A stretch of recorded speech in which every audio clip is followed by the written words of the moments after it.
All right. Here we are. I'm Francis. I always forget to do this, introduce myself. I'm Francis Yu, aka Frank Savage as well. And this is episode 4 of the Being Frank podcast. Real quick, just want to thank Enzo Razon for being on the last one. It was really interesting. He's a really fun guy and he's a character. If you listen to it, you'll see. I also have my fantasy focused podcast series out now, and we're recording our next episode on Monday. So check that out. If you're into fantasy basketball, it'll help a lot. My resident expert, Aldo Manzano, he's a genius with this stuff. Now, to the podcast, I have here John, Stefano. Would you prefer to be called? I'm good with either, but lately people have been calling me Stefano. Really? Yeah. Okay, so we're here with Stefano Marcelo. He is a 4-time Karter of the Year, Racing Family Royalty. Wow. Right? Host of the Stefano Marcelo podcast, which just launched recently. Thank you. Apparently a cigar enthusiast and of course a good friend. Thanks for being on the pod. No, man. Thank you for having me. I'm so excited to do this. Yeah. It'll So be a lot of fun. when I contacted you to talk about being on the podcast, I said, you're really into cigars, and it's really your only real vice that you're like, I would say, addicted to, because you do drink and stuff, but it's okay. You'll have a beer or two, you'll have a glass of wine or two, but with cigars, it seems like you're really into it. Yeah, definitely. I was actually just telling Francis the other night that I have a problem where I guess it's my first vice, really. And there are days I'm at the office. Of course. And I'm just like, oh man, I wish I could have a cigar right now. The place we think about all our vices. Exactly. So I've been smoking cigars a bit lately. I got into it because of my dad. He'd been smoking for a while. Oh my God, I'm so sorry to cut you off. Sure. I forgot something. Holy shit. No worries. We can just do it again. Okay, sorry about that. Forgot my plant. But you were talking about cigars? Yeah. I was saying that I got into cigars because of my dad. Uh-huh. It's something that he's been doing for a while, but he only really offered me a cigar a couple months ago. We were in the beach and he was like, "Oh, why don't you try this?" Yeah. And now it's turned into something that we do every Sunday. Okay. We do it when we're at the beach. Yeah. And then occasionally after work, I'll sneak one in before dinner. Yeah. So, yeah, it's nice. It's another bonding activity with my dad. For sure. And it's something that I'm finding that a lot of my friends are interested in. So I have one friend already that smokes with me maybe once a week in Makati. And then it seems like a lot of people are interested. So whenever I have a cigar, our friends ask to try the cigar. So Really? it seems like, there's something there that, maybe one day we'll have like a little cigar group. Yeah. Have a smoke one day or something. I don't know. Yeah, I could definitely see that happening. Okay, so let's get to this. Explain a little bit of this to me. So what is this cigar we're about to smoke? So I brought us, since it's your first cigar, I brought us something a little light, I guess. Something pretty light. It's by Hoyo de Monterrey. Which is from... Which is a Cuban cigar. Of course. Here's what you can hold it. Okay. So this is uncut. I haven't cut it yet. This is So you can't smoke it as is. You can't smoke it yet. Basically, when you buy a cigar, you're checking for like knots, how soft it is, if there's any mold. Okay. And then this is pretty much how you'd buy it.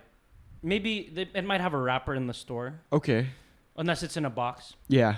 But when you're happy with your cigar, you take it home or take it out of the box, and then now is the time where we can cut it. Okay. So, may I cut your cigar? I'll cut your cigar first. Yeah. I want to see this. So, this cigar is a V cutter. So, we'll V cut it. There are different types of cuts, but this is my favorite. Show the camera real quick? So, this is a V cutter. Uh-huh. This is how you open it, and then you just cut it. So, I'll cut Francis's now. Yeah. So, I like this cutter. I like this cutter because you can't mess up. Okay. So you just So there's some skill involved in cutting cigars. very little. Okay, but there is. There is a little bit. So you see this cut? It's like a V. It's like a little channel for you to Oh, smoke it. I was expecting you to cut the other side. No, this is the side you smoke. This is with Yeah, a cap, yeah, yeah, and yeah. this is where we light it. So you can't smoke it if it's sealed No, off because- like yeah, that. because it's covered. Okay. Yeah. In when you're in the field or back in the day, I guess when there weren't cutters, Mm-hmm. you could just bite it off, like chip off a bit or use your I nail. see. So you want me to? I'll light your cigar if you don't mind. yeah, I'd prefer that. I don't Okay. want to mess. You have a lighter? Yeah. Does it have to be a torch? It's better. So you can use a match, but they're like set cedar matches. You definitely don't want to use like a Zippo because Zippos have like I don't know the type of fuel in there. It like doesn't go compromises the well- taste or doesn't flavor. go well with the taste, yeah. Interesting. Wow. So now. Notice you're doing it very far. Yeah, you don't want to actually burn the cigar with the direct heat. Like if you can see, it's slightly just using the heat. not Yeah. actually using the flame. Yeah. So have a puff. And you don't inhale, right? Have a puff. Don't inhale it. Okay. So I'm gonna have you puff a few more times. Okay. I'm not gonna burn you. Don't worry.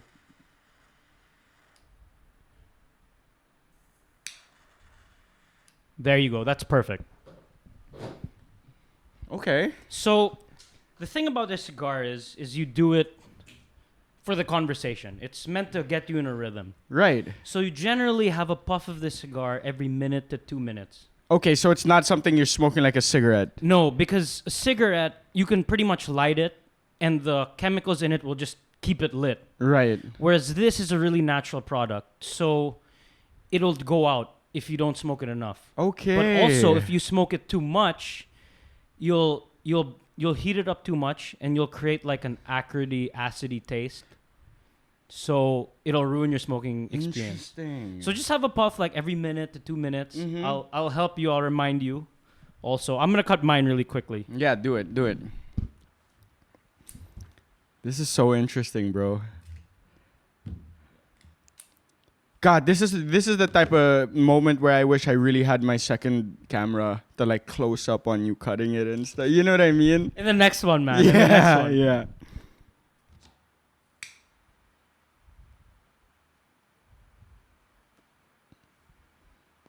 Do you ever like keep the smoke in your mouth or? You definitely can. Usually do like a slow draw, so like a 4-second draw or a 5-second draw, Mm-hmm. and then you can keep it in for a little bit and then just exhale slowly. How do you find it? Is it It's strong? interesting. I'm No, sure it's a little different because you can't inhale it. So Mhm.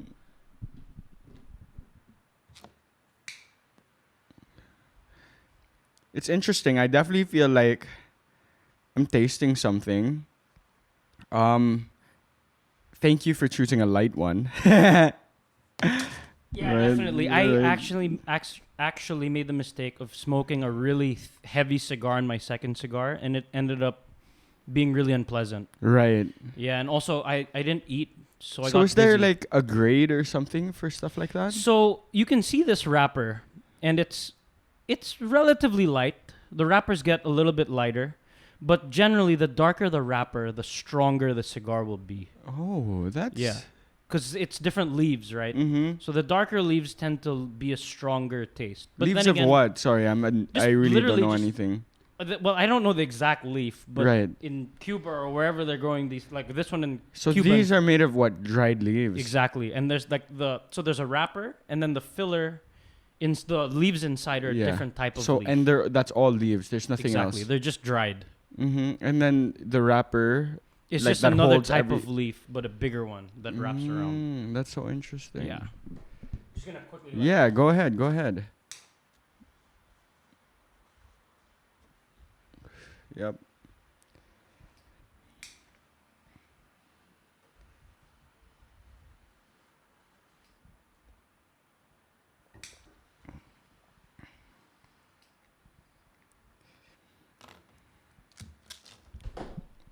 All right, we're rolling. We're rolling. Finally.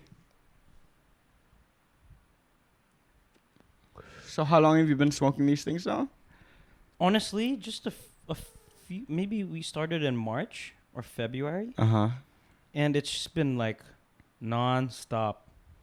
I started probably doing like one a week, Okay. and then I got really addicted and ended up smoking like 2 or 3 a week. That's not even that bad, but I did do a week before that I'm not gonna do again, where I had like maybe like 5 in 1 week, Mm-hmm. which is way too much. Well, for me, some people smoke every day. But I'm it's- surprised that since you do this, you don't really like when we go out. You don't really bring cigars with you. Is it because you think it's like a douchebag move or like what?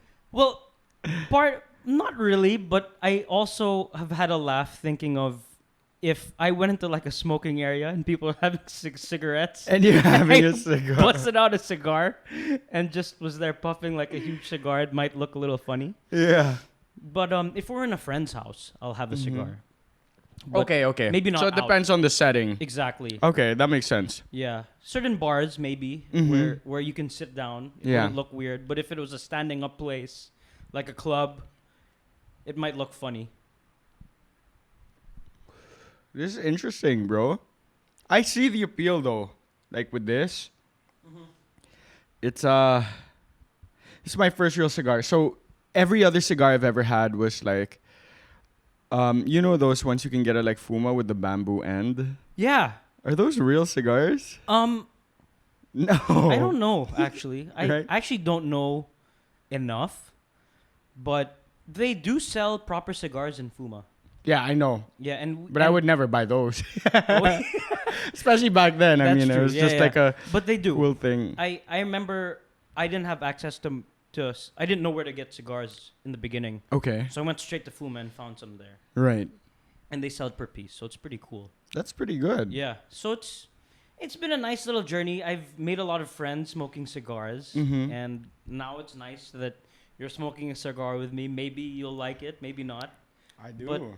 But yeah, it's Honestly, my girlfriend would kill me if I smoked cigars, I think. Oh, really? She's not okay with that, or she's trying to stop you from the smoking. Do you Smoking drool? anything, yeah. You don't yeah. drool anymore, do you? No, I don't. No, I don't. Man, don't watch this. Anyway, I wanted to start really early because one of the things that you're really known for is being a really high level racer, especially during your youth, right? That is So, correct. and I know for a fact your dad's really into cars and racing and all the whole car culture, right? As well. So, from a very young age, were you into cars? Actually, I guess I was like, but not any more than another boy would be. So it's like, oh, that Porsche or Ferrari Actually, is so you know nice. what? Now know? that you bring that up, no, I was into motorcycling. Really? Because when I was Wait, 6, that's so random. When Well, I was- in my yeah. opinion, because cars are so obviously appealing as a child, as compared to motorcycles. But continue, sorry. Yeah, I was into cars like any normal boy, but I was Mhm. also really into motorcycling. My dad got me a little 50cc dirt bike when I was 7. Dude, that's the best. Man, he was all. I mean, he still is awesome. Yeah, he definitely was awesome. Yeah. And he got me that, and yeah, I used it around the house, Mm-hmm. well, like outside the house in Mhm. the street, and then we did a little bit. I used it around the village, and then one day he let me. Go on like a Um, track or something. Yeah, he took me on a motocross track, oh. and I crashed, What? and that pretty much ended it. Mhm. I went one I'm time, sure. crashed, and then that was it. And It's like a parent's worst nightmare. Bro. exactly. Was the crash bad? No, it was nothing. But I crashed. It was enough to Just the idea. scare of it, me a little right? bit. So I stopped. I just ended And up using how it old are around you the- at this point when you crashed? Probably like 9 or Okay, around that's 9. very It's young. pretty young. You're I had, so lucky, I had dude. like armor and everything. It wasn't like a big crash, but I went off a jump and just sort of didn't land right. Mm-hmm. And so that sort of ended that. And then what got me into the racing, like the karting, was one day. I don't know if you reached speed zone in the fort, Of course I did. right? Yes. we became very close to the owners of Speed Zone. Yeah. And what happened was... Because you like what was going Exactly. on. Yeah. What happened was I got really addicted. It was just fun karts. And one day I asked my dad and my grandfather, am I allowed to like take this a little bit more seriously? Mm-hmm. Can we maybe start competing? So they sort of... So at that point, how old are you? 11. 11. And you're good. I was pretty good. But like it must have been obvious because why would you pursue it Yeah. otherwise, right? Well, the benefit for me was, like you said, I come from a racing family, so I got a lot of guidance from my dad and my grandfather that a lot of people wouldn't have access to. Mm-hmm. So it's like if your dad was Cristiano Ronaldo, Yeah. you I have the best coaches. I have the best facilities to go to. I have like... and it's just all this knowledge. Like he'd be able to correct you. That's so at true. home, Yeah. right? He'd be able to watch your match, and then you'd go home and have dinner and be like, "Oh, this is what you did." So your wrong." dad used to race. My dad used to race. My grandfather used to race, and my dad's brother, who passed away before I was born, used to race also. Yes, And he was Jovi. an IndyCar driver. Jovi. So really, really successful. We'll talk about that later. Yeah. So that's sort of how it happened, and I asked to race, but they were sort of like, we had this loss in the family, which is really traumatic, obviously. Of course. So they were sort of hesitant Of to let me course. drive. But I begged and 100%. begged and begged. And eventually they let me race. That's amazing. So you, at that point, you're practicing where? In the fort? Is that what's happening? Like, what's the first move after they approve? Okay, you can race. So what they approved was speed zone racing, which is So they have like little tournaments and stuff yeah, like that. I mean, it's not even real racing yet. It's like kiddie racing. Yeah, It's like you for just fun. get on and then you just Exactly. drive. So I joined a couple races. I did the 24-hour race. It's with a team. What is the 24-hour race? So you can form a team, and I think you need to relight yours maybe. Actually, I can see the cherry. It's fine. But basically, it's a 24-hour race. So you start at 10 a.m. and at 10 p.m. Mm-hmm. And you basically form a team of 6 people or Mhm. 8 people. Mm-hmm. Something like that. And basically, you all take turns driving. Oh, so it's like a relay sort Yeah, of. Exactly. But And then it's what? By time? whoever does the most laps at the end of 24 hours. That sounds super intense for a kid. Yeah, but it was so much fun. So I was really So you happy were to do it. enjoying. So that was the very beginning, but of course it transformed into professional racing. So where we got into real go-karts. Mm-hmm. I did that for a couple of years, and then went to cars. But like, at what point, as a child, and obviously your mental state's a lot different than it is now, but at what point were you like, I'm actually good at this. I think I can like, compete, continue to do this, or pursue it. We had some success in Speed Zone, which was fun, but not that serious. I mean, if you're winning in Speed Zone, it's a big deal, but not really. It's Mhm. like fun karts. Yeah, But when they got me my first kart in my first year, your own cart. yeah, And real those go-kart. carts are different, Well, right? like a real race kart. Yeah, when I was So 12. my dad is really into cars and like racing and stuff, but he never really got to get into it. And I told him that, yeah, I had a friend who used to like compete Mhm. professionally in like karting and stuff, and he what he told me was, when you kart, that's really where you learn a lot of like the fundamentals of racing and stuff. So what's the difference between me going to speedway or nowadays circuit Mhm. and having my own kart and having a real like competitive racing kart?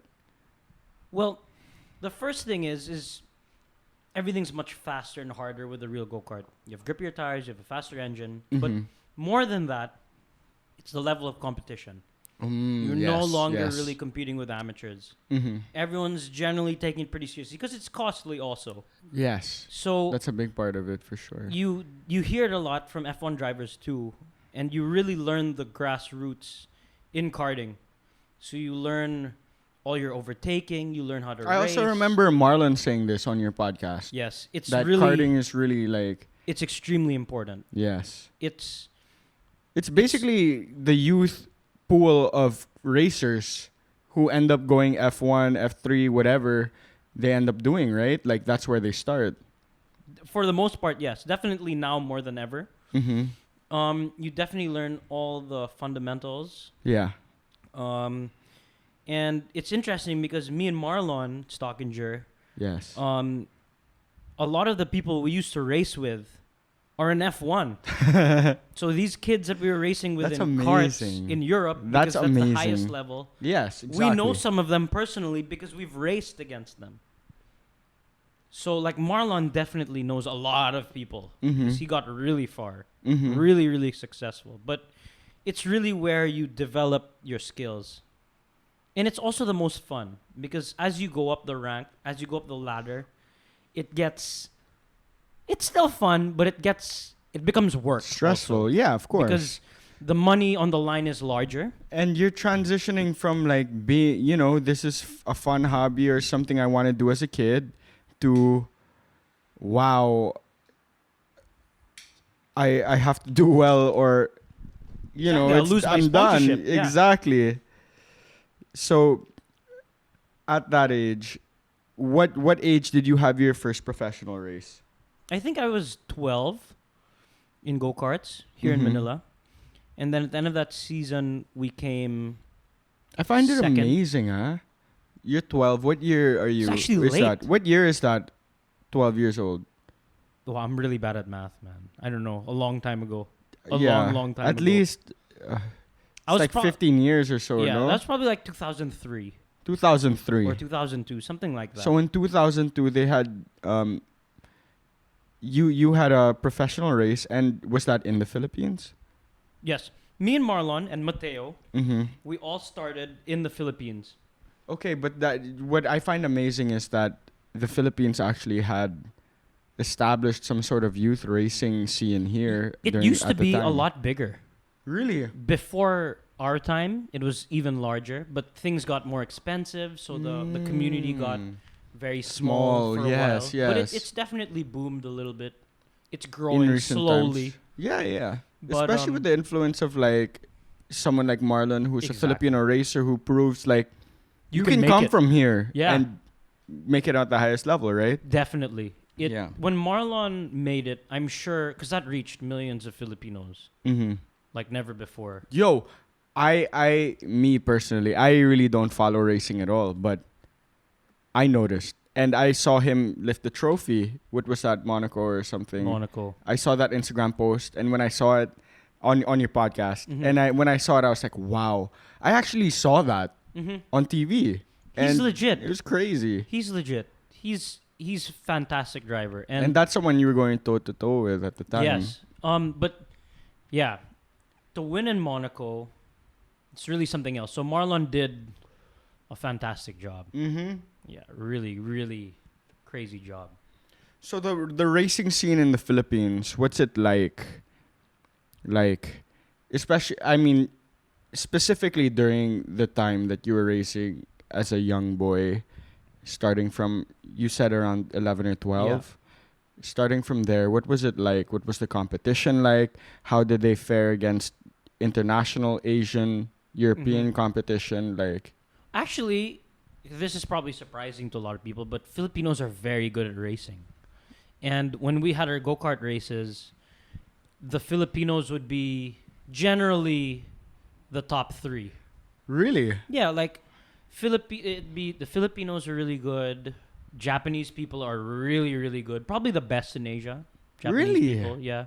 Up to now. Up to now, I'd say so. Because the level there is very high. Mm-hmm. So it's sort of similar to playing football or soccer. Mm-hmm. You can be the best player here, Yes. but the moment you get to Europe, you're like kind of average. Right. You know, like because the level's high. I mean, since It's ever since different. these It's guys different. are like 12, the level's so high. Whereas Yeah. here, the level gets. I mean, it's getting higher now because football's growing, Mhm. certainly. But Yeah. I It's feel like still not even close. It's a with fraction of the yeah, talent. with many sports, if you want to get better, you gotta go abroad. Like basketball, you go to America Yes. or Europe. I don't know. You can literally pinpoint any sport and there's a place you could do it better than here. Right? Agree. Unless you're like a prodigy boxer and you have Manny Unless Pacquiao. you're Manny. But that's one in a generation. Yeah. So the only reason you would have that is because of Manny and because of like Freddie Roach, I guess, or something. Mhm. But besides that, it's tough. It's tough. But it's just amazing because we're a tiny little country, but when we do international races, when we have foreigners come here to race Mhm. go-karts, or when our drivers go abroad to race, Mm-hmm. they generally fare very well. I'd say that our level here is pretty good. And this is For what youth, we or are. this is even like Well, when Pro I say level. youth, I mean like for go-karting, that's probably till like 15, 16. yeah, for sure. So that's pretty good. And then they move into Formula cars. But Mhm. when they do Formula cars, they have So to go... at 16, you're already transitioning to that. Yeah. You're getting used to a new. You should be. At 16, 17, If should you be- want to compete at the highest level. Yes. You should be hopping into a Formula car by then. Okay. So that's another thing I wanted to talk about. You had your first win in 2007, Macau Asian Karting Open, right? You ended first. You ended up winning the whole thing, Yeah. and you were Philippine Karter of the Year in 2011. Yep. So, how old are you at that time? I was probably like 16, Yeah. 15 or 16. So you were one of, if not the best. Certainly at the Youth time. racer. Yeah. Certainly at the time, I was I'd say one of the best. So, one thing I want to ask you about specifically is, how was that experience like competing at the highest level? Did you feel the pressure when you were there, when you won, when you were, competing with all these other people from different countries and everything in a Certainly. different place? Yeah, certainly. Like when we started competing internationally, when we won the Philippine Championship, my dad and my grandfather were like, okay, it's time to conquer Asia. Yeah. So we started doing the Asian racing, the Asian legs, Mm-hmm. and we eventually won that. But the real pressure came when they were like, okay, it's time to go and race with the big boys and race in Europe. Mm-hmm. So I moved to Europe for like 2 years, pretty much. I lived Wow. Where And- in Europe? there, Italy. So what happened was in Macau. Is that where the scene is in Europe? Yeah, definitely. Mostly. That's the Yeah. hub. Probably Italy or Mhm. England. But what happened was when I won that Macau championship in 2007, 7. the Italian teams were there. They do one race a year in Asia, and that's Macau. Okay. And they kind of scouted me. So a team there, the biggest team, Tony Kart, asked me to join them in Europe the Right. next year. It's So I like doing became- some Barcelona camp or something like Exactly. that. So I yes. became like a Barcelona player, but a Tony Kart driver. Yeah, exactly. So that was a really big deal because it was the first time any Filipino's been a driver. yeah. Like in that level. I mean, for you to perform that way, that's huge, bro. so that was really nice. It was really validating. But like, was it different? Oh Yeah. yeah, Was their advice different? Was their training regimen different?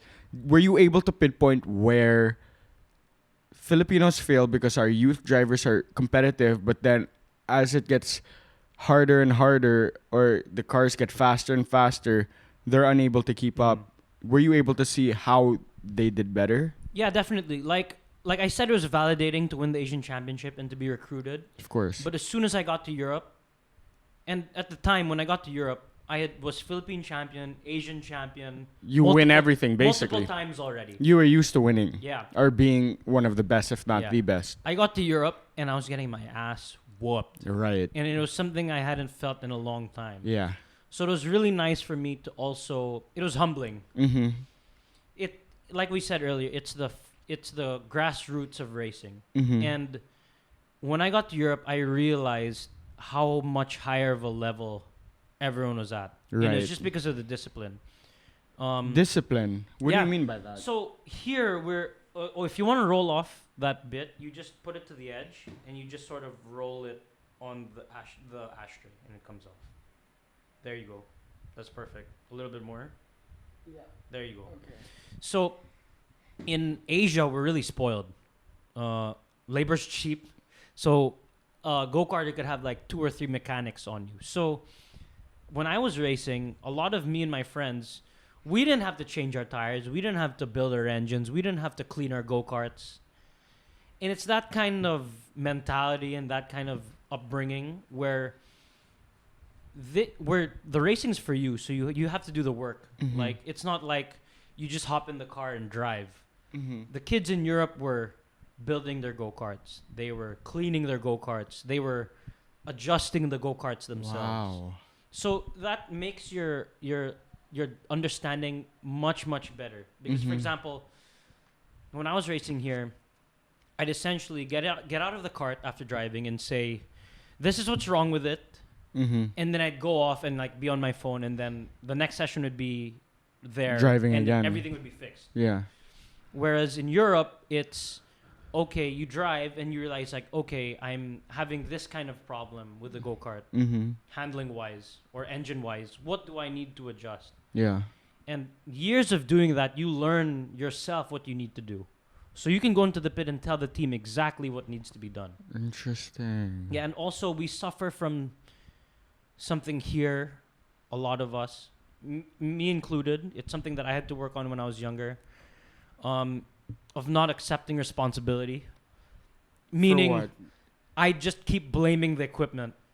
If you don't win. Exactly. I'd be like, oh, the tires are bad, the engine's slow, the whatever. Basically, Mhm. blame everything except me.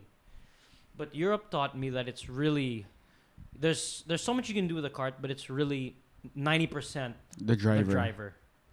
And that's something we suffer from in Asia. It's a lot of Mm. blaming the equipment when So it's sort of like the culture of. I wouldn't say it's being a a culture. driver. It's just what's it's No, just I mean like atmosphere. racing culture Mhm. in Asia is predominantly like that. Very spoiled, I'd say. Yeah. Very spoiled. It might be better now. I mean, this was a long time ago. This was like 10 years ago, Mm-hmm. 12 years ago. Are you still in touch with the racing scene here? A little bit.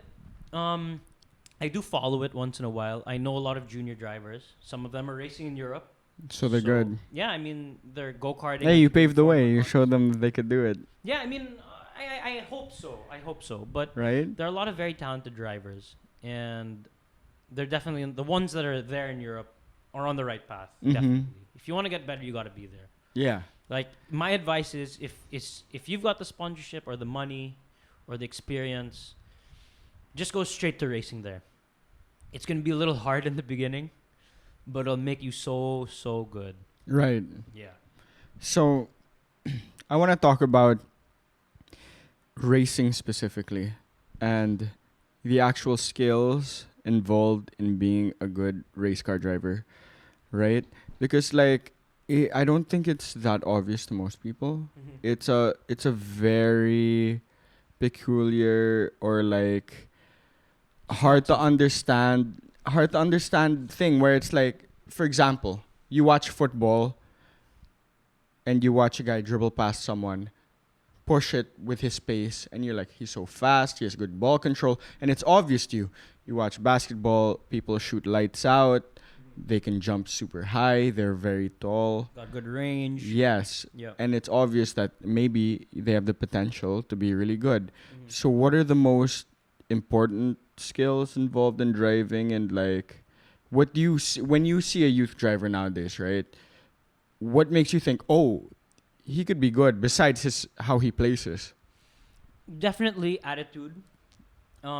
You can't have too much pride. Okay. I feel like a driver that is willing to accept, or any athlete that's willing to accept at a young age, correction, advice, is gonna go so much further. Yeah. Because it's hard if you're a kid that, you think you're fast. I mean, say you're coming in the top 3. Yeah. It's easy to think you know everything Mm-hmm. and you've got everything under control and you don't need to learn more. Mm-hmm. But to be with a student that's hungry to learn, that's humble, Mm-hmm. that's hardworking, definitely is. I mean, I think that's what you look for in any athlete. Right. Somebody that's humble, hardworking, disciplined, willing to put a lot on the line. I can say that me, Marlon, Mateo, Ivan are local racers that you guys probably know. Mm-hmm. The reason why they were so successful is because they sacrificed a lot. Okay. So they sacrificed, because like Hanging any sport, out, doing Exactly. anything, Yeah. chilling, playing Yeah. video games, Like, whatever it is you exactly. do as a child yeah, or a kid. I or remember teenager. when I was racing, my dad, and I owe it to him and my grandfather, they really said that will support you 100% if you Commit. show us you are putting in 100%. So that meant after school, instead of hang out with the people like on a Wednesday or a Thursday or a Friday, You're I'd be at racing. the track. Yeah. And then Saturday, Sunday, I'd be in the track. So that meant no going out on weekends. No Basically. getting drunk on weekends. Yeah. So it's that kind of sacrifice, showing up to the track with an open mind to learn something new, Yes. to do something that you might not like, Yeah.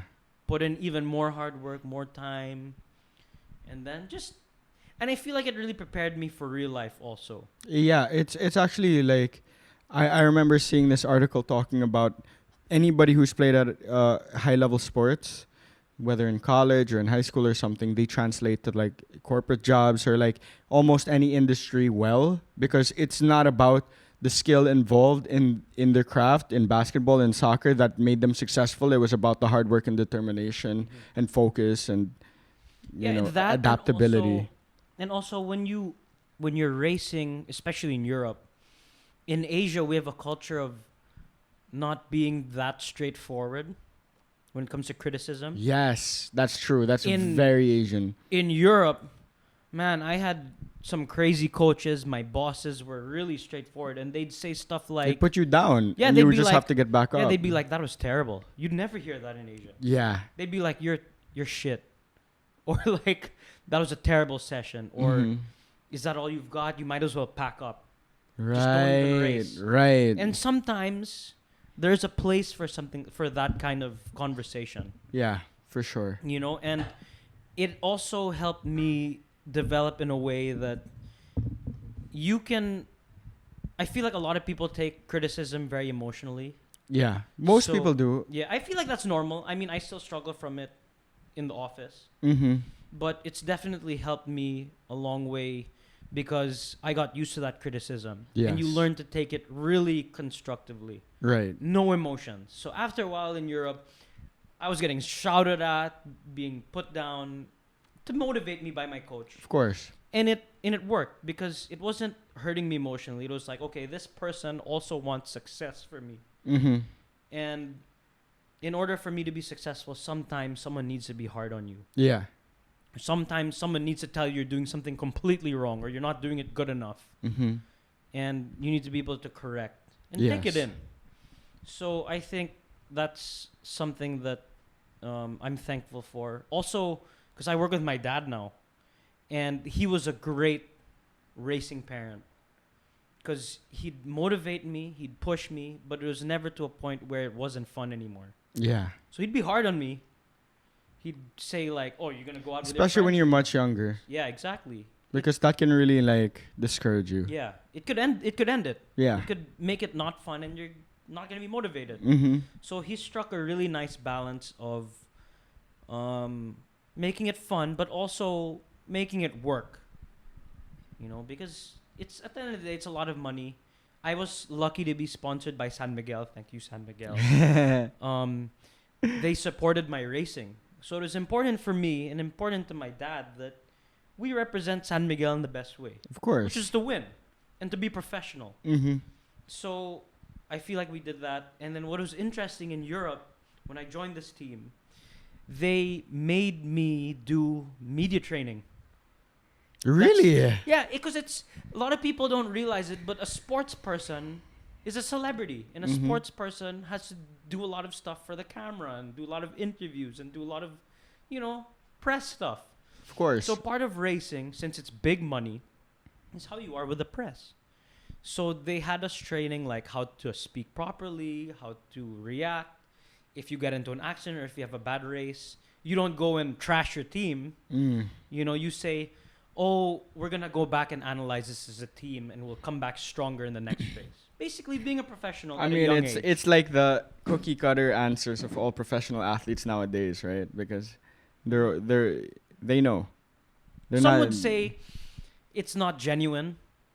So I feel like there are some drivers now in F1 especially that have struck a really nice balance of having that professionalism, but it's still personal. Yeah, you got to give them a little something, Exactly. right? Like you But can. it's never, without that training, it's very easy to be a bad spokesperson for the sport or for your sponsor or Or your yourself. team. even, 'cause Yeah, that's true. you're representing so much more than just you. Mm-hmm.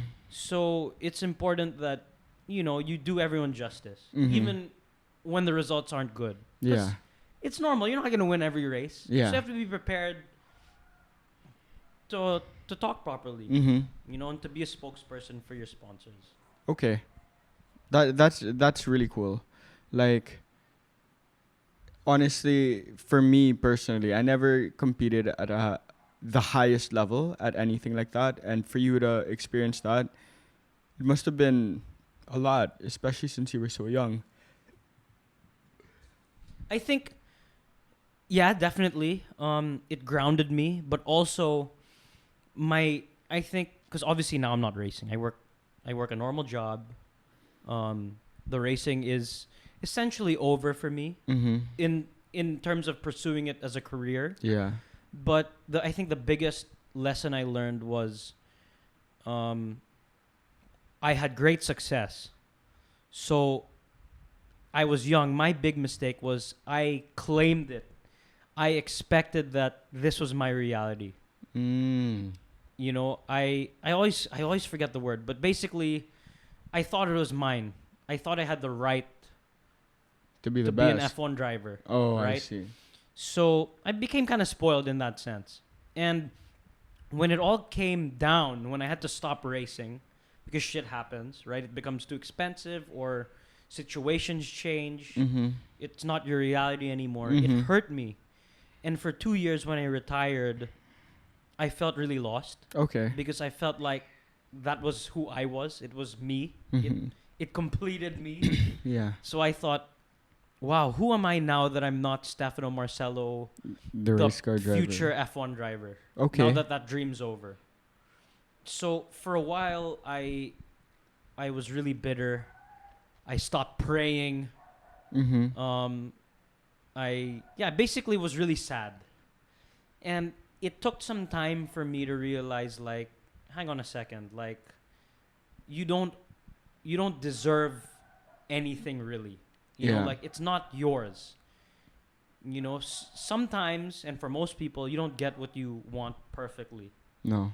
And sometimes the direction of your life changes. Mm-hmm. And it changed for me really hard because I thought I owned it. It's a drastic change. Yeah.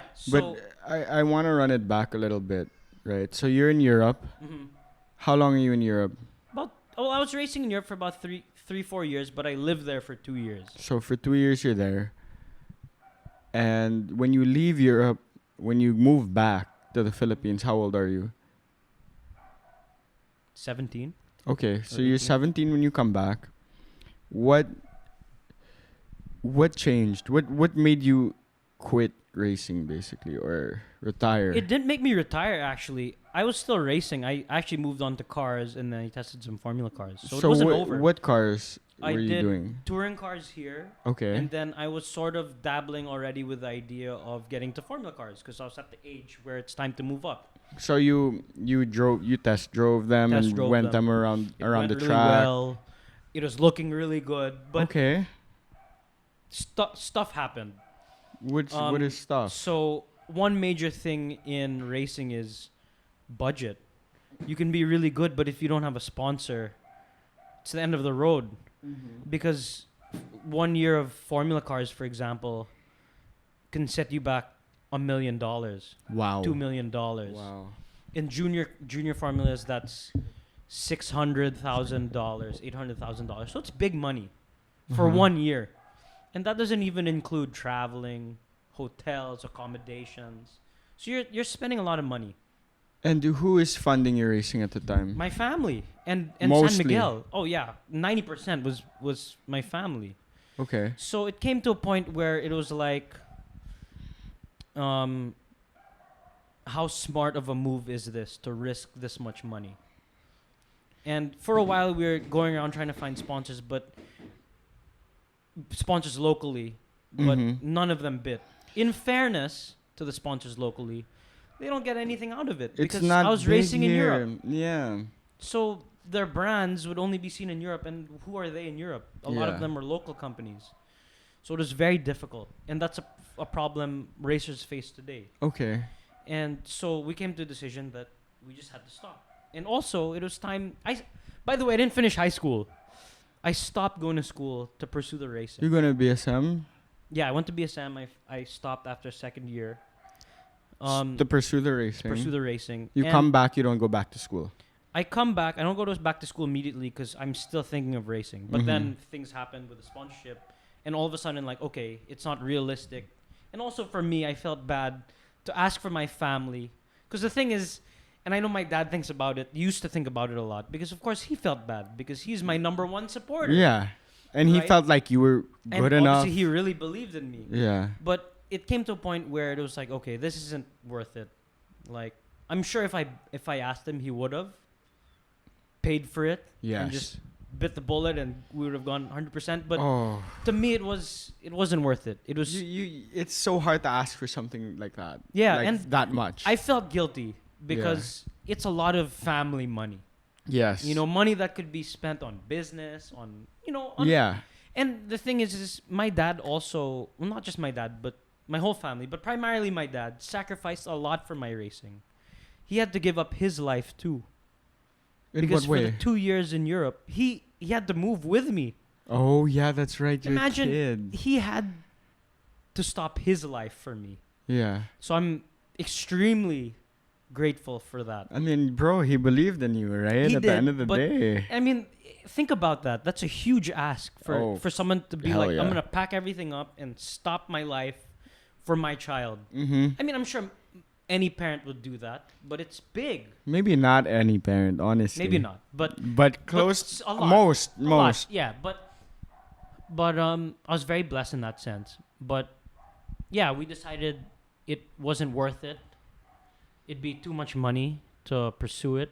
Mm-hmm. And I went to college, and now I'm working with my dad. Yeah. And honestly, I look back, and yes, part of me is like, man, I wonder what it'd have been like if I was. Right. In Especially F1 or seeing people whatever. that you were going toe to toe with Yeah, succeeding. definitely. And that 2 years I was telling you about where it really hurt was difficult for me. But Mhm. then I found a new passion, and it's this work I'm doing with my dad now. So That's good. I look back, and yes, it's not quite the trajectory I thought of when I was younger, Yeah. but I feel like it's made me a much better person, and now I'm applying it into work that I'm doing with my dad again, Mm-hmm. and we're enjoying together. It's like we're racing, except we're not racing. We're working. we're working.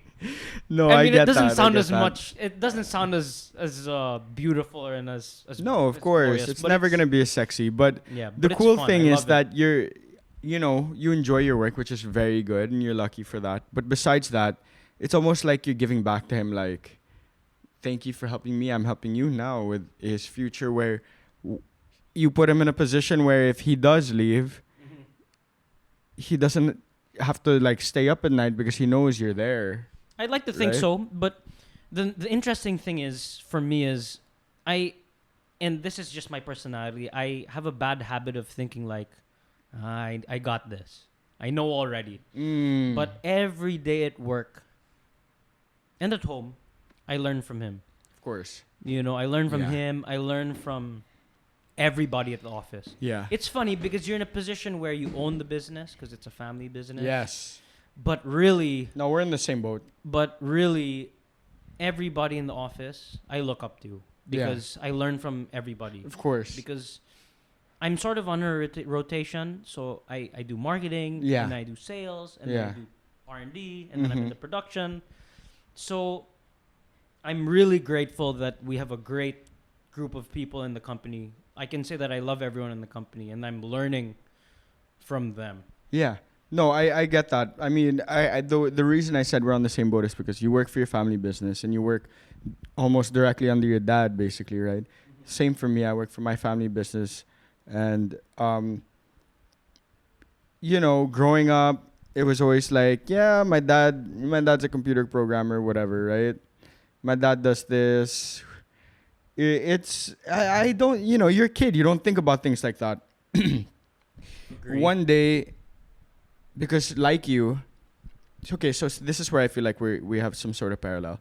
I remember being a kid and being like, I don't care what happens. All I know is I'm gonna be a rapper, and that's all I'm gonna do, right? Like, so I do it and I rap and I do like bars, like some small low level, just trying to release music and trying to do that. And it got to a point where like I went a full year without realizing it as like a full job, and my dad's like, okay, I want to support you in anything you do, which he always did. But you're gonna have to make a decision now whether or not you're gonna go all in on the rap or you're gonna work a job. And I struggled. I was going back and forth with it for a while. I ended up working with my dad, and I said, I want to be a computer programmer. It's the future. I'm really interested in tech, and it's something I wanted to do, right? And as I started to actually understand what it meant to code and be a programmer and do these things, and I saw my dad's code after learning what code, how to actually understand the language, it made me respect him so much more, and it made me really look up to him and the other people who work there, because it's not easy. Yeah, definitely. And it's not like you've given up rapping. Yes, you can that's still do true. both. That's true. And I find it funny because we know people that we're very blessed that we're in positions where our families have businesses that we can, hopefully, if we deserve it, run it ourselves. Yes. Right? If we put in the work. But I find it sad when I see friends. Of course, I respect people that go off and want to make it on their own. But I do have some friends that don't have that, but also, I mean, when I say don't have that, they don't have drive to pursue something else on their own. But they also, in combination with that, don't want to help their family. Right. I find that sad because as a parent, you what are you working for? Why are you making money? It's so that you can support your family, so that your kids can have a good life. Yeah. So you can spend time together, security, and also you're in a position as a child to learn from the boss. Yeah. To learn from the man who started or the woman who started it. So don't waste it. And I'm not sure how it is in your position, but for me, it's not like my dad took over a company that his dad made. He made this company. So I'm really learning from the founder, you know what I mean? Like it was That's an amazing position. We aren't quite like that. I mean, my dad founded it, but we're very new. This project I'm doing with my dad is 2 years old. Wow, so it's that's new. Great. So we're really enjoying. We're learning together. I'm learning from him, but we're also learning from people we've hired because they're all experts. They're all extremely good at their jobs. So, yeah, it's really a blessing to be in a position like this, to work with really talented people, to work with our parents. Yeah. Don't waste it, right? So put in the hours. Having said that, I wanted to talk about like the transition. You go from racing where you know what to expect to, okay, I'm gonna work with my dad now.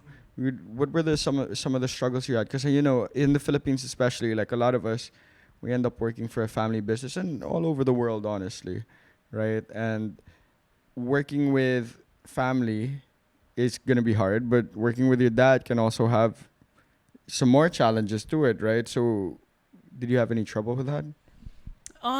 You know what? No, because we were working together already in the racing. That's true. Yeah, that's so true. We had, of course, first and foremost, it's a father-son relationship. But he was also, because he wanted me to be successful, he'd push me a lot. And we did have our run-ins when we were younger. Yeah. We'd argue, we'd get emotional, we'd take things personally. But since we've done that for 7 years, 8 years, now that we're in work in the office together, it's nothing because we can read each other. I can tell when I should shut up. I can tell when he really wants something. He can tell when I want something. Right. And we're good at communicating already. We share the same dream. And yeah, I just feel like we're in a lucky position because we've been working together for so long. So we know how to handle each other. So challenge wise, not really. But of course, realistically, there are days where we get on each other's nerves because I'll want something and he'll want something. Yeah. I'll have a different vision, he'll have a different vision. But at the end of the day, it all gets resolved. We have Yeah. dinner. I live with him, and it's a good time. I wouldn't have it any other way. Like For sure. I love working with my dad. You know, personally, I went through those struggles, especially in the start. My biggest problem with when I started working with family was initially I wasn't completely sold on being a programmer. I was like, okay, you deal with the programming, I'll deal with the business side, right? So, he put me on payroll, he put me on accounting, he put me on marketing or whatever, like whichever other sector, right? But the core of the business is really programming. And at the end of the day, I realized when my dad's done, when he's going to hang it up and he retires, he does the bulk of like the content, or like he's the base of everything. For everyone's code to work, his code has to be there, It's right? just like the master code. Exactly. So I realized if we're gonna keep this going, his thing, how is it gonna go on when he's gone? So I realized I really had to step up and be that guy. And early on, he wouldn't listen to my suggestions on like, simple things like UI or anything like that. But eventually, I think like I've sort of earned this respect that my opinion matters, in like certain things. So it's really cool. I wanted to ask you one more thing about like family business stuff. People always say, yeah, it's okay to go work for your family business, but would they say, oh, you work for a big company first, work for Unilever, work for Globe, work for multinational company Nestle or something, and then go to your family business when you have all that knowledge, right, and perspective. What are your thoughts on that? I actually think both ways work. You go straight into your company or work with a different company. I don't know. We have some friends that have their families own huge companies. True. And they work somewhere else first. I guess it's good. It's good and bad. It's good because you're in a different atmosphere. You're nobody. You got to learn something completely scratch without the help of your family. Yes. So there's that sense of like discipline and independence. For sure. And I think it's great. But on the flip side, if you got good company culture and you aren't going to get special treatment in your company, which I guess I'm guilty of. I do get a little bit of special treatment. Me too. I can't lie. I think even when my dad tells them not to, they can't help it. Yeah. But I think if you have the opportunity to also go straight into your family business, you should consider it, because that's 3 years or however long you take in another company, in your company, getting to know the ins and outs. And that's time. You're not going to get that back. So, I mean, it's how good is your other option for me. Like, if it's so, just join your company. Agreed. And learn the ropes early. So I don't know. I think both ways work. It's just what kind of person you are.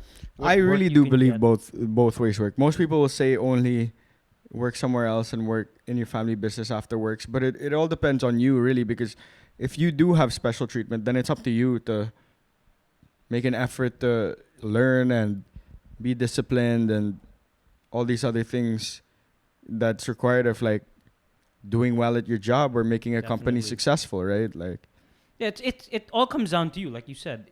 Are you gonna take it for granted and just not take part and let everyone else run it? And then one day when it's your turn, you're not gonna know what's going on. Or are you gonna slowly or immediately try to do the work and learn from everybody? Yeah. So I guess it's mindset also. I guess it's also because it also sometimes comes from the parents. It's like, I don't want you to work for me yet. Right. I want you to work true, for somebody actually. else. That's true. Because sometimes it's not up to you. It's up to your parents. That's true. So. With my dad, he did want me to work right away with him. Yeah. That was like his feel for it. I guess it was similar with my dad, but he had me do some internships. Okay, that's cool. Yeah. Yeah. So I got a taste of it, but I've pretty much just been working for him. Yeah. Yeah. That's chill. I want to move on to your podcast. This is Stefano Marcelo podcast. Sure. So yeah, so I just want you to explain what it is, what do you call it, what the intentions are of your podcast and everything. So I initially wanted it to be the Opus Machina podcast because Okay. I also am part of that. Yes. Very car centric, but my dad was actually the one that was like, you should just make it your own thing, so it can be a little bit more broad. In the beginning, I was a little bit opposed to that because we have such good following in Opus. Oh yeah. I thought that. I follow you guys. I love your content. Thank you. But that's really thanks to the team at Opus. But I was really hesitant to make it my own, but eventually just listened to his advice. It's the Stefano Marcelo podcast. I started with Marlon, so it's car centric for now, but yeah.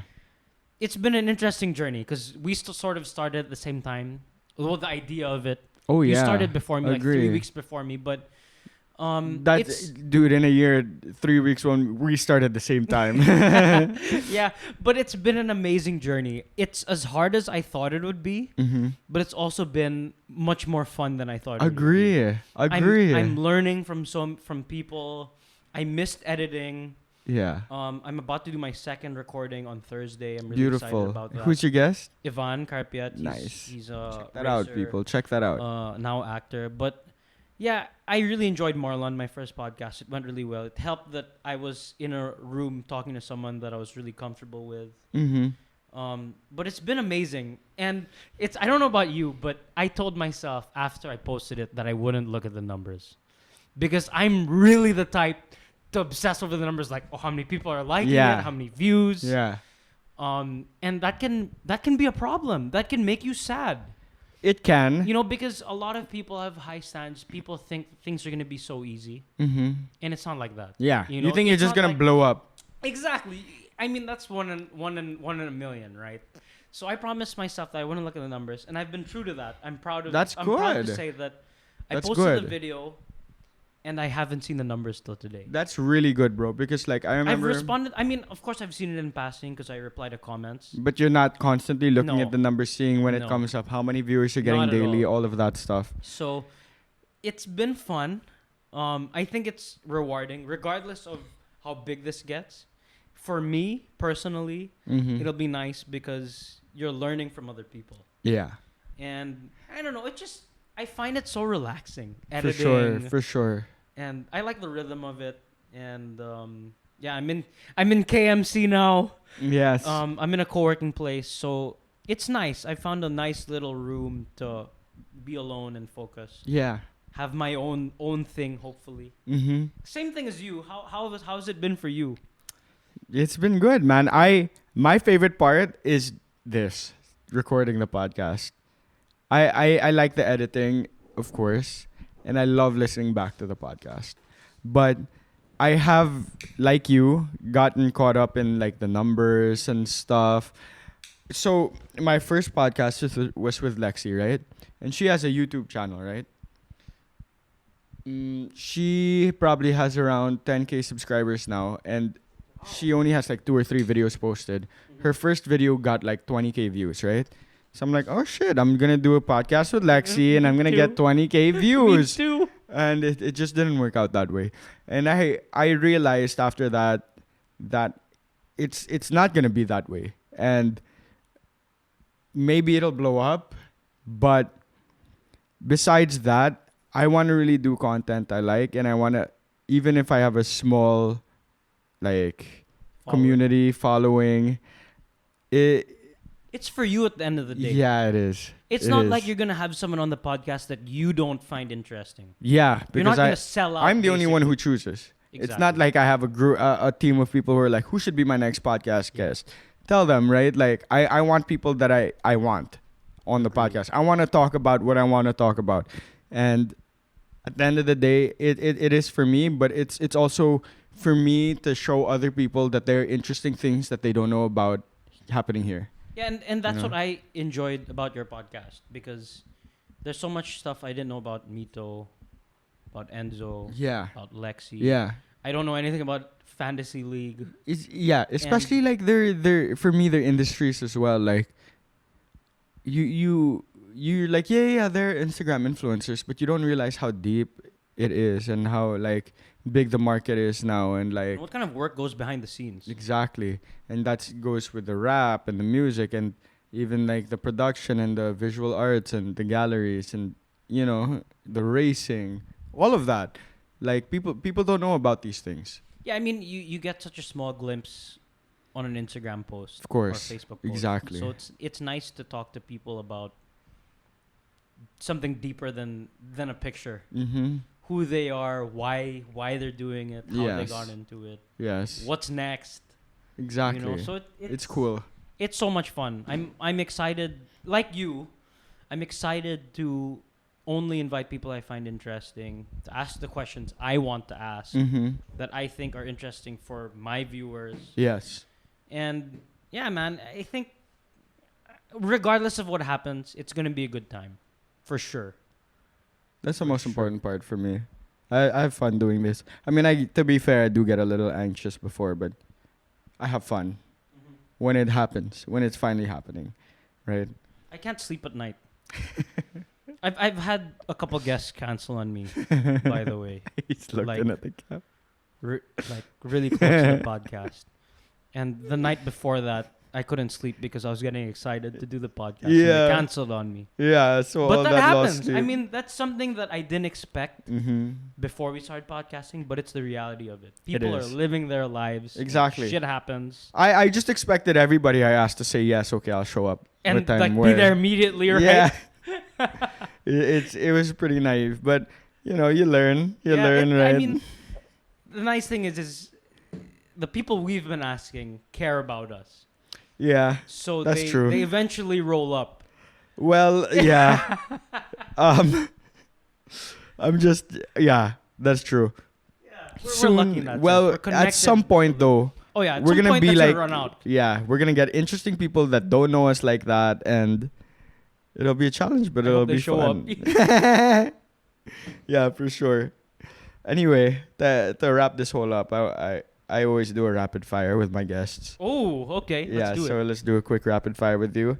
What's your favorite movie Oh god. all time? Wow. All time. Off the top, Senna. Senna. What is that? It's a movie on Senna, the race car, Ayrton Senna. You should Oh, watch it. okay. It's on Netflix. Okay. It's really good. Favorite TV show? Used to be Top Gear.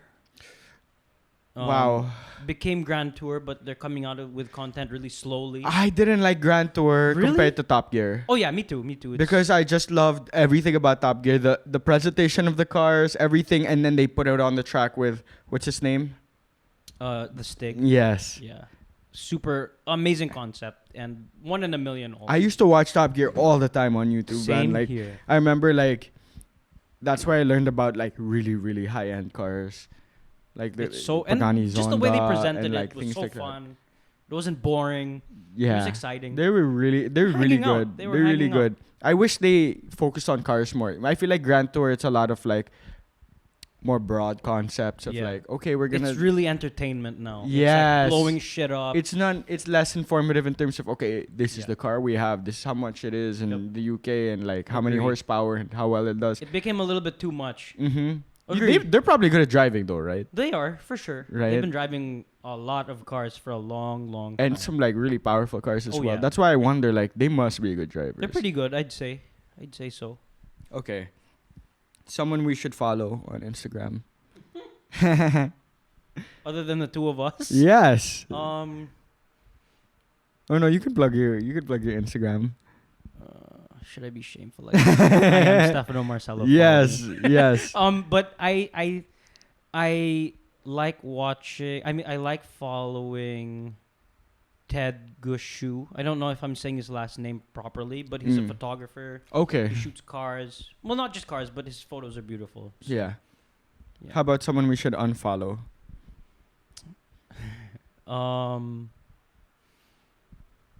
Trump. Fair. You're the only one who's given a real answer, by the way, up to now. What's your favorite who's your favorite racer? Kimi Räikkönen. He's the oldest F1 driver on the grid now. Mm-hmm. He's won one world championship with a Ferrari. He races for Ferrari. He currently races for Sauber. Okay. It's a beautiful story because he started with Sauber like 10, 15 years ago. Wow. And now he's finishing off his career there. That's sick. He's going to It's retire. like it's right out into the sunset. He's basically. 40, so That's he's an amazing. F1, so That's amazing. It's a nice story, and he's cool. Okay. What's your go-to alcoholic drink? Probably a glass of red wine. Nice. 'Cause I like I'm red a real as well. lightweight. I like red as well. Before Your this- wine is strong though. I don't know. I had half a glass of wine before this podcast, and I was really, really hit. I was scared that I'd be emotional and crying on the podcast. So I'm happy I'm not. Yeah. Okay. How do you relieve stress? I drive. I go out for a drive on my own. Where do you go? Wherever, just however drive. long I take. We're Are in you looking Alabang. for highways? Are you looking for anything? Well, we live in the south, so Yeah. we're right on Slex. Yeah. And then sometimes I go to Gaitai, or sometimes I'll just do a loop of Slex and come back home. God, you're just like my dad. Well, my dad's just like that. When he needs to think, he just drives. It's really relaxing. Listen to good music, or sometimes have someone with you that you enjoy. That's true. Your girlfriend, Yeah. a friend, a Mhm. brother, a sister. Yeah. Usually that. Okay. Last song you listened to? That's Life by Frank Sinatra. Nice. I love that song. Yeah. Yeah. How about the last book you read? You know what? I can't remember the last full book I read because maybe that was a business book 2 or 3 years ago. Okay. But I have started reading the Bible. Really? I am And how is it? I've never actually tried doing that. like I said earlier, when times were tough, when I had to stop racing, I stopped praying. Mm-hmm. And I have recently become Gotten very back. religious again. Okay. And it's been changing my life a lot. That's good. And yeah, I just started reading the Bible. Mm-hmm. One chapter at a time, one verse at a time. It can be a little dragging Mm-hmm. because there's some things I don't quite understand yet. Just the language. It's so Yeah, old, bro. But I have started reading the Bible, and I find it to be relaxing. My dad sends me something every day in the email also. Oh, that's cool. Yeah, so that's what I'm reading. How about favorite race you've ever done?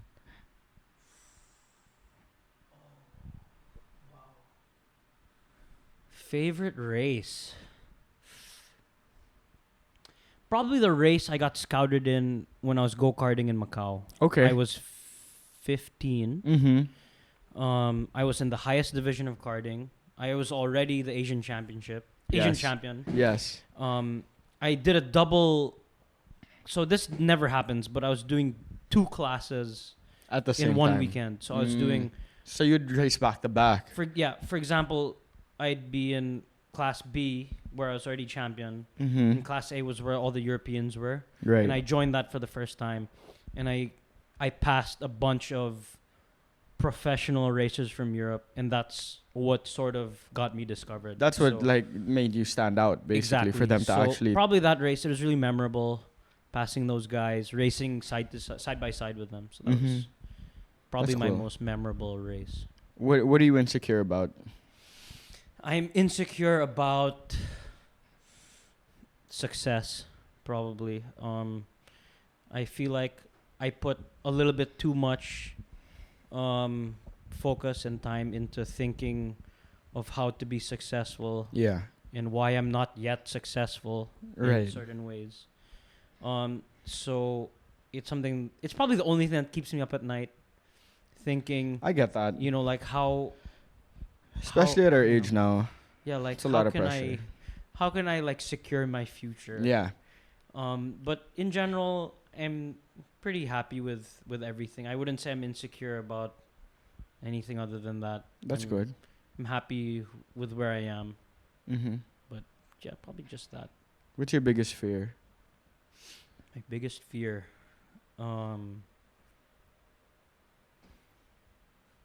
My biggest fear, not being able to spend the time I want to spend with the people I care about.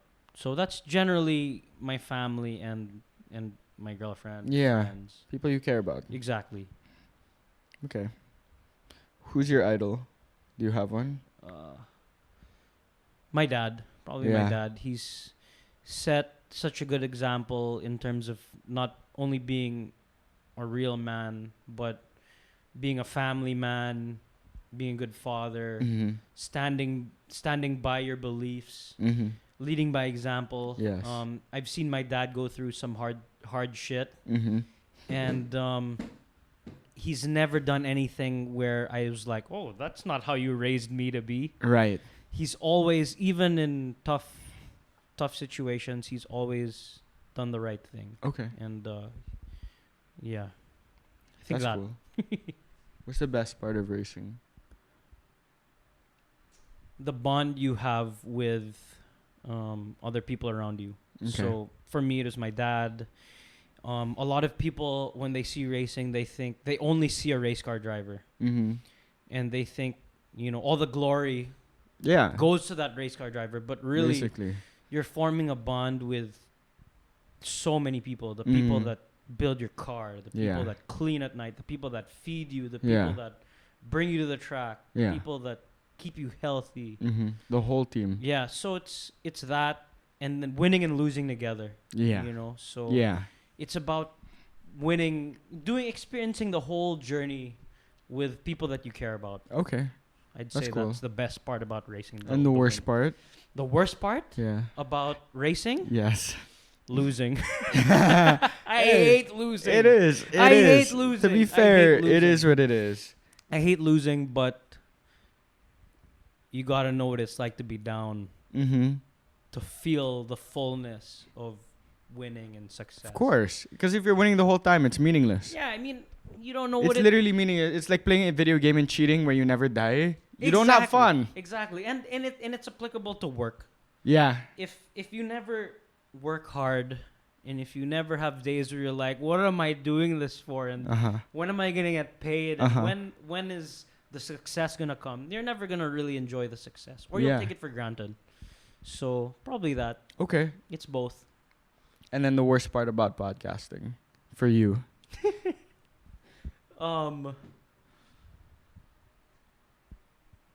When your guest cancels on you. I was waiting for that. But yeah, it's really that, because Yeah. everything after that, as soon as they're there, Mm-hmm. it's It all works out. it's all worth it. Yeah. Definitely. And the best part? about podcasting, Yeah. learning from someone. Yeah, from learning. someone, definitely. You I take agree. away, like we said, we only invite people that we're interested in. So you learn something, you get closer to someone, Yeah. you get closer to the host for me now, or you get Yeah, closer to your for guest. sure. And it's just really eye-opening hearing, because normally when you see someone, because our guests, We don't talk see this them deep. out. Yeah. True. So, I mean, you I know- see you all the time and we don't talk this deep. Never. So Yeah. it's nice to have a moment like this with a guest. Exactly. I'd Okay. say it's the best part. That's cool. Anyway, that was all of it. Wait, before we end, Yes. Francis is coming on the podcast soon. I'm gonna have him on. I'm gonna have him on when I've got a little bit more clout. For sure. Let's go. Whenever. Yeah. He's got a long list of like some guests you guys will be amazed at. I You'll hope see. it's good. It'll You'll be a good see. December, I think. Mhm. But I will have you early next year. Yeah, no worries. No So I'm pressure, excited for bro. that. No, I just definitely. wanted to have you on. It was a good time. I really Thank you enjoyed for it. listening. That's John, aka Stefano, aka Carter of the Year. Wow. A long time ago. Thank you for having Yeah, me, of man. course, I of course. really had a good, I hope the cigar was okay. Yo, it was chill. I thought that Um, was fun. It was fun, but one day we'll have a cigar without the mics. And Yeah, it'll be a we'll- lot more enjoyable for sure. Cool. Thanks for having me. man. Thank you. Let's go.